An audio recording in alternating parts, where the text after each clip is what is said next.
ঈদ কেনাকাটায় জমজমাট রাজধানীর বিপণী বিতানগুলো। শুক্রবার সকাল থেকে রাজধানী নিউ মার্কেট গাউসিয়া ঘুরে দেখা যায় মেয়েদের পোশাকের দোকানগুলোতে ছিল চোখে পড়ার মতো ভিড়।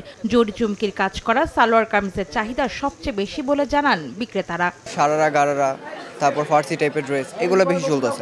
আমাদের এবার সবচেয়ে বেশি যেটা চলতেছে পাঞ্জাবি কালেকশনের মধ্যে লাক্সারি পাঞ্জাবিগুলো সবচেয়ে বেশি চলতেছে, যেটা সিম্পল। এবার খুবই বেচাকিনি ভালো হচ্ছে আমাদের।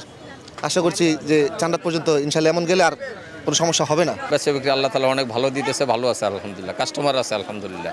ঈদ কেনাকাটায় সবার আগে প্রাধান্য পাচ্ছে পরিবারের ছোট সদস্যরা। সাধ্যের মধ্যে পরিবারের সবার জন্য কেনাকাটা করতেও চলছে দরদাম। সাধ্যের মধ্যে যতটুকু পারি এর মধ্যে চেষ্টা করবো কেনার জন্য, বাচ্চাদের জন্য। জিনিস কিনলে তো একটু দামাদামি করেই কিনি, তো সমস্যা নাই, সবকিছু মিলিয়ে ভালো। কালেকশন মোটামুটি ভালো দেখা যাচ্ছে, দেখি দামের উপরে এখন নির্ভরশীল আর কি।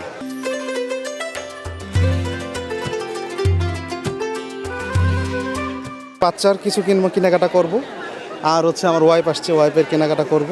বাচ্চাদের জন্য এমনিতে টুকটাক কেনাকাটা করতেছি। ভিড় এড়াতে অনেকে সকাল সকাল এলেও বেলা বাড়ার সঙ্গে সঙ্গে বাড়ে ক্রেতার সংখ্যা। সকাল সকাল এসেছি হচ্ছে ভিড় এড়াতে। গত বছর যেগুলি দেখছি সেগুলো থেকে এবার কিছুটা নতুন জিনিসপত্র আসছে। ছেলের ড্রেস কিনবো, ছোট মেয়ের জামা কিনবো, ভাইদের জন্য পাঞ্জাবি কিনবো। গেল কয়েকবারের তুলনায় এবার বেশি বিক্রির আশা বিক্রেতাদের। অন্তরা সেন, সময় সংবাদ, ঢাকা।